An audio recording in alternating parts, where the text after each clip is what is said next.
What is going on, Reds fans, and what's going on, baseball fans? Welcome in to the Locked On Reds podcast. We got some winning to talk about. The Reds swept the Pirates exactly like we all wanted them to, exactly like they needed to. We're going to talk about that here in today's podcast. I've also got some thoughts about the one-night stand in Cleveland coming up tonight, as you got Sam Hentges for the Indians against Luis Castillo for the Reds, and what platoon? We've got some thoughts on Eugenio Suarez and Mike Moustakas and third base and how to figure this all out.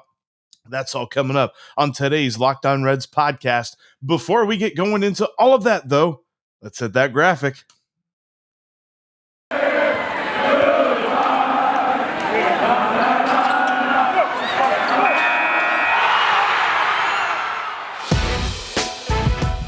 It's the Locked On Podcast Network, your team every day.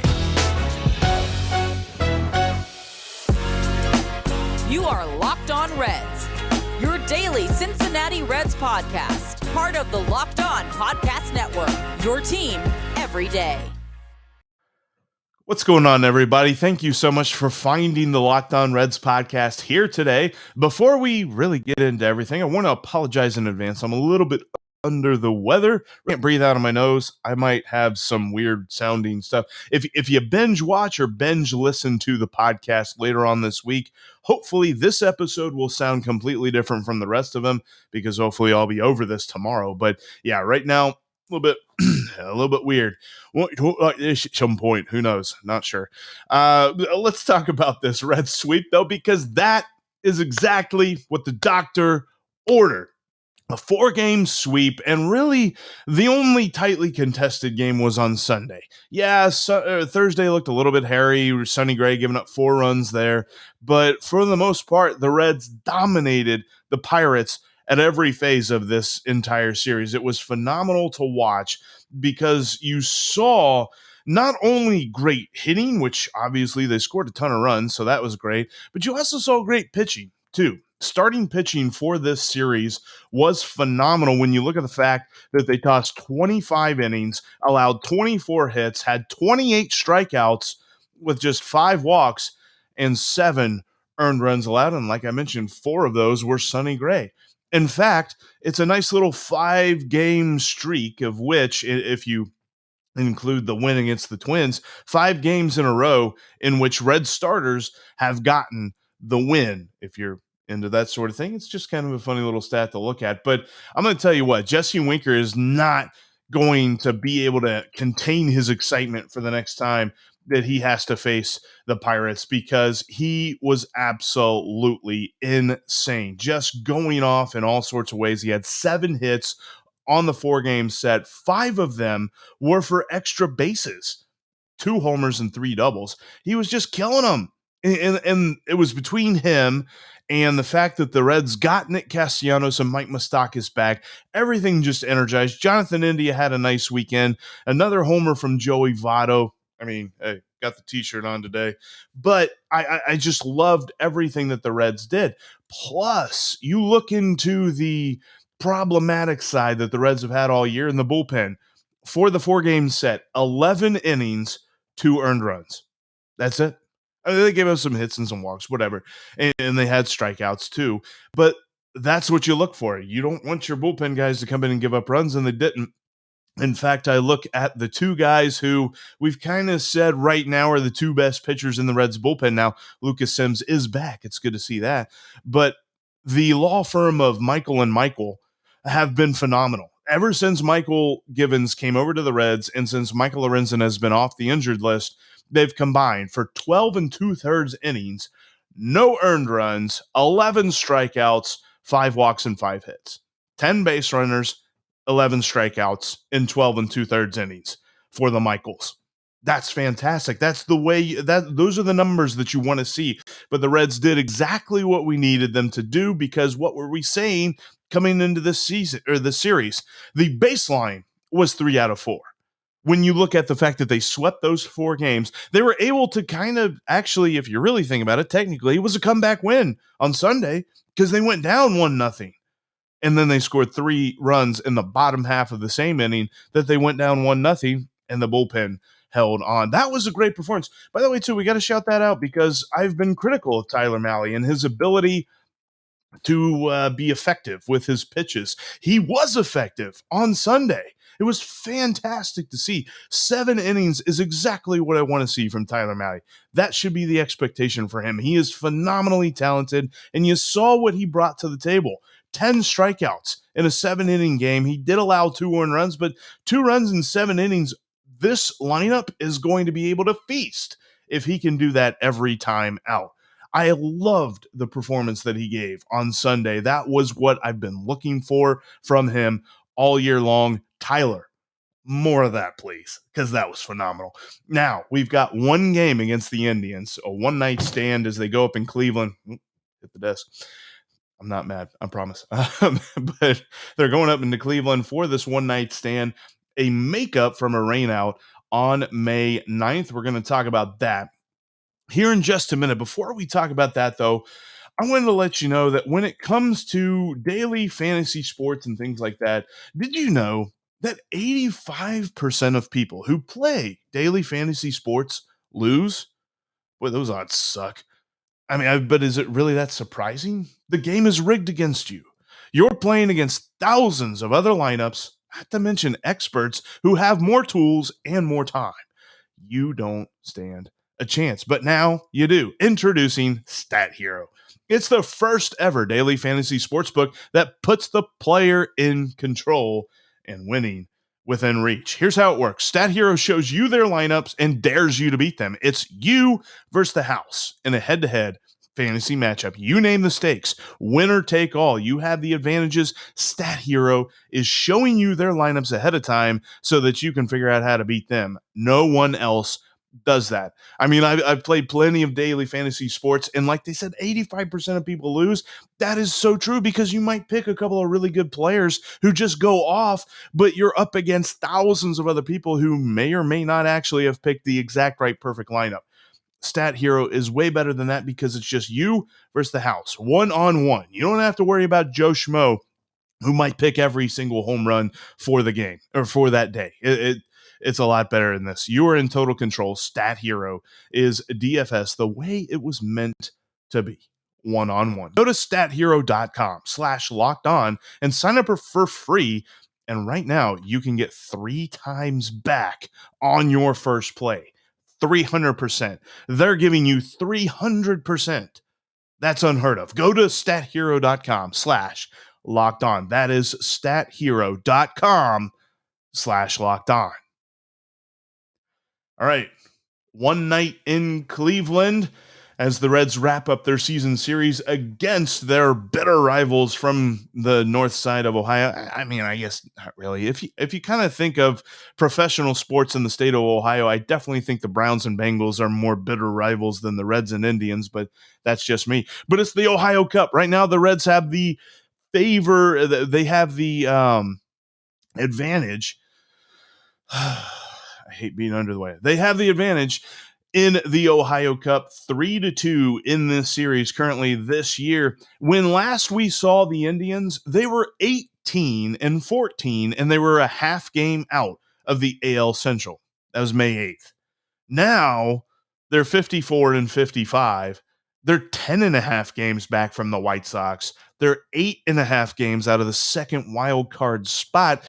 If you look at the percentage chances of making the playoffs and things like that on Baseball Reference, right now the Reds are almost at 30%. It's like 29.4 or something like that. The Indians are in, so you think there's a chance territory, less than 10% chance to make the playoffs for the Indians. They're probably out of it for all intents and purposes. They have dealt, and the biggest reason for that is they've dealt with a lot of injuries to key guys. Shane Bieber and Aaron Savale, 2 of their best pitchers, probably their 2 best pitchers, have been out for extended periods. They just got Zach Plesac back a little bit ago. It's not been fun for them to work around those injuries either. And the interesting thing about this is, with it being the makeup and the Reds possibly having a shot to win the Ohio Cup, if not, it's going to be a tie, which, that'll be boring. They are kind of in a nice spot here. Sam Hentges, while he has been around and he's kind of been healthy for the Indians, that's about all you can say about this poor dude. He has been pitching in multiple roles, whether it is starting, it's relief, it's been mostly good out of the bullpen, mostly bad out of the starting role. And you kind of look at his pitch distribution, and a lot of it just has to do with the fact that his fastball gets absolutely crushed. He throws it 40% of the time, and hitters have a 462 batting average against it. Expected slugging of 753. He's actually getting a little bit lucky on the slugging percentage he's allowing at 744. I mean, guys just kill that four-seamer, and he throws it almost half the time. So the Reds need to jump all over this dude. Plus, I mean, you can just look at his last couple of starts to know where he is on this whole starting thing. He had 4 starts in between the end of June and the beginning of July. And the first one against Pittsburgh, obviously the Pirates, whatever, on June 20th was all right. 5 innings, shutout baseball. Then he pitched against the Twins in Minnesota, 3 1/3, 6 earned runs. He pitched at home against Houston, 2 2/3, 6 earned runs. He pitched at Tampa Bay against the Rays, 4 1/3, 4 earned runs. Time for the Reds to feast. And yes, you're going to look at this and say, well, Jeff, he's a lefty. He fits that profile. Hopefully that is something that the Reds can just absolutely clobber. I know that they have trouble with unimpressive lefties, but Sam Hentges should not be one of them. They should be getting all up on this dude and just going crazy against him tonight in Cleveland. And one of the biggest reasons that I feel really good about their shot to win this game, about said series, it's only one game, is they have Luis Castillo on the mound. He's been phenomenal ever since the month of June. 1.91 ERA since his first start in the month of June to now. Remember when everybody was worried about him? People were saying send him down. There was a article on the Blog Red Machine that talked about he has completely destroyed his chance of getting any sort of contract extension. Think we're all right. Think we're going to see Luis Castillo here, and they should extend him this offseason. That's definitely going to be a topic we talk about during the offseason. But right now, he has just looked phenomenal. A lot of it has to do with his uptick in velocity. His average fastball velocity this year, average, is 97. And for his last couple of starts, it's been laying at 100 miles an hour. He has been burning guys up at the plate, and then you mix in that deadly changeup. There's just no chance for hitters to catch up to him. During his last 12 starts, from his first start in June to now, probably one of the more impressive statistics that I saw in him was the fact that his on-base percentage allowed, which is 281, is actually higher than his slugging percentage allowed of 277. That's phenomenal. So if guys get hits, which they're not because he's allowing like a 188 batting average, but if they get hits, they're singles. He limits the damage. He's not giving up the long ball like he did early on in the season. And a lot of it, too, had to do with a high BABIP early on. His BABIP right now for the last 12 starts is like 264. So it's lower than league average. So you might say that he's getting a little bit lucky, but it's not as if it's like 100. He's not getting super lucky to the point where you think regression's going to come. He's going to get worse here soon. Now, can he pitch the rest of the season to a 1.9 ERA? Maybe not, but he is ultimately amazing when it comes to the mound, and he has a shot tonight to get his ERA below 4. Think about that. There was a point back in May where his ERA was almost 8. Now he's got a chance to get it into the 3s. That's how good he's been, and what a great turnaround he has had this year. So excited to see what he can bring to the table tonight for the Reds against this Indian side. And I mean, the usual suspects that you'll look for the Reds to have to try and pitch around a little bit: Jose Ramirez and Franmil Reyes. I'm sure. I think it would be kind of silly if the Indians didn't figure out a way to get Reyes into the lineup. He's not a good defender at all, but he has 20 home runs and he hits really well. He's got an OPS over 900. Fantastic hitter. So he's probably going to play left field or right field, something like that for them in this game. because they absolutely have to. Or wait, no. Look at that. Whatever. They're in Cleveland. He's going to be their DH. Yeah. Yeah. No edits there. Hey, how about that? Jeff's under the weather. But anyway, Franmil Reyes and Jose Ramirez are the two guys that the Reds are going to have to look for. The other guys in this lineup just aren't really worrying you. You're not looking up and down this line and saying, boy, this is full. This has been another reason that the Indians just haven't been that good this year. They haven't scored a ton of runs. And they've traded their second baseman, Cesar Hernandez, to their division rival, who is ahead of them, the Chicago White Sox. He's no longer an Indian. He's a White Sox.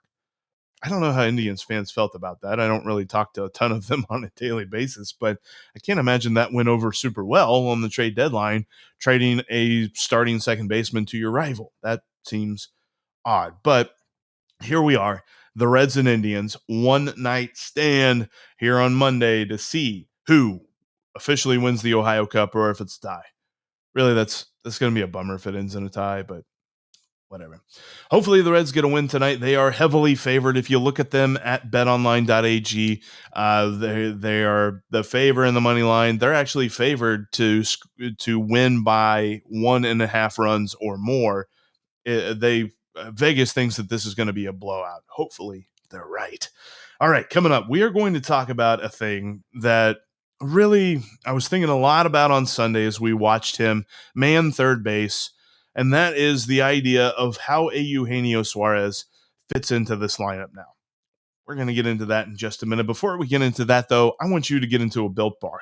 It is made with 100% real chocolate, which makes it the best tasting protein bar on the market, bar none. Plus, it's got the stats to stack up against the rest of the competition. We're talking like 4 grams of net carbs, 4 grams of sugar, and up to 18 grams of protein. Are you kidding me? You don't even have to eat one of those crappy cardboard bars that they give you in some companies.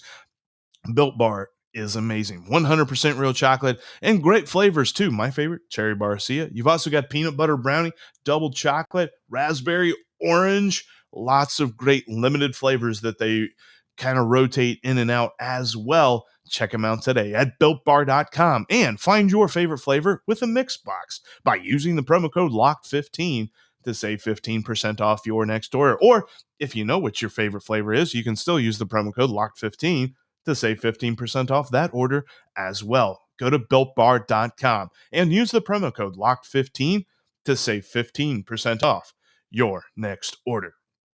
Speaking of promo codes and locked and stuff like that, go to betonline.ag, set up your profile if you haven't already, and type in the promo code locked on. You'll get 50% added onto your initial deposit. Plus, I give you tips from time to time. If you took my tip on Friday, I told you to take the total game over of 9.5 and the Reds team over of 5.5. And they beat all of that themselves as they beat the Pirates 10-0. So you made some money. How about today? I got a different one for you. It is the Reds and Indians game, but I'm not talking about money lines or run lines or over-unders or anything like that. You can go into their player performance doubles section. It's like you click on the game, click on the markets, and you scroll down. There's like this list of stuff says player performance doubles. You can bet on Luis Castillo to have 7 or more strikeouts and the Reds to win at a value of plus 120. I'm taking that because he's going to fall out of bed in this game and get 7 strikeouts. He might have 7 before the 5th inning. He's definitely getting at least 7 strikeouts, and I got a good feeling that the Reds are coming out winners. So take that today at betonline.ag. Set up your profile, type in the promo code locked on, and go put some money on Luis Castillo to get 7 or more strikeouts and the Reds to win at plus 120. BetOnline.ag has amazing Major League Baseball odds. They've also got NFL futures and more. Check them out today. And when you do, set up your profile with the promo code locked on to get 50% added onto your initial deposit. All right, we are going to quickly wrap up this episode because it's getting really hard to breathe through my nose. But this third segment here, with the return of Moose, lots of people were saying, well, you could do a platoon. You could do a righty-lefty platoon between Mike Moustakas and a Eugenio Suarez. And while, yeah, that works because a Eugenio Suarez bats right-handed and Mike Moustakas bats left-handed, And ordinarily, that would be the way to go about it if you got a lefty pitcher on the mound, i.e., Sam Hentges tonight, then you go righty lefty. The problem with that is, and just specifically honing in, we know the big picture on Eugenio Suarez has been terrible all year long, but honing in on the idea of platooning, Eugenio Suarez is actually better against right-handed pitchers by a large margin, like 50 points of batting average. Against left-handed pitchers this year, Eugenio Suarez in 86 at-bats has a batting average of 130. That's bad. I mean, what he's done all year, obviously, he's got a 176 batting average right now. We're talking about the possibility of renaming the Mendoza line to the Suarez line, which I hate because, don't get me wrong, Eugenio Suarez is the easiest guy on this team to root for. He is one of the nicest, coolest dudes. I'm so happy that the Reds got him for Alfredo Simon. All of that aside, he's been awful this season, and you can't even explain it as a platoon situation. Because if you put him in against lefties, you actually put him in a situation that he has shown he's worse in this year. 130 batting average against left-handed pitchers this season. 4 of his 22 home runs against lefties.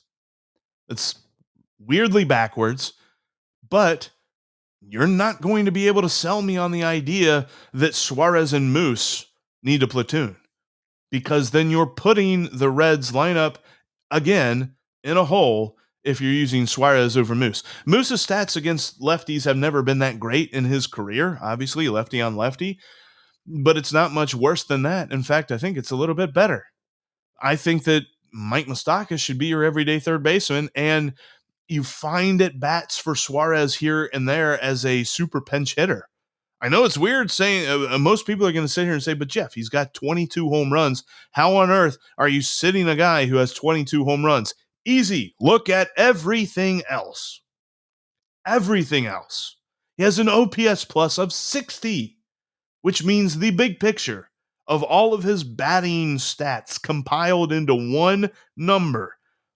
When 100 is league average, Eugenio Suarez is a 60. And according to baseballreference.com, he has been worth negative 2.3 WAR. Negative 2.3 WAR. I think Moose should be the everyday third baseman. And I think you try and find some kind of pinch hit at bats for Suarez here and there. But ultimately, if I were the Reds, I'd be like, let's take a look at that shoulder again, because he has had such a steep drop off. I mean, we were talking about our man Joey Votto about his career decline and things like that for the last couple of years. Eugenio Suarez hasn't had a decline. Eugenio Suarez's career has hit a cliff. He had an OPS plus of 120 something. I think it was like 121 in 2019. It went down to 98 in 2020, and now it's down to 60. Maybe you do one of two things. You see if Suarez is okay in a supporting bench role and you try and maintain his morale in the locker room and things like that. Or you do one of those IL stints where you're like, yeah, there's something wrong with his shoulder, and you get like a second and third opinion. I think obviously he was medically cleared. It's not as if they'd be playing a guy and the doctor said he shouldn't be playing, but there's just something not right there. It's obvious, because Eugenio Suarez is way too talented to be going a whole season with a 60 OPS plus. I think there's something more going on there. I think the Reds should not even look at a platoon. They should look at either putting him in a bench support role and then at the end of the season reevaluating him, or begin that reevaluation now, especially with Nick Senzel coming back here soon, because that could be a legitimate platoon righty-lefty at third base.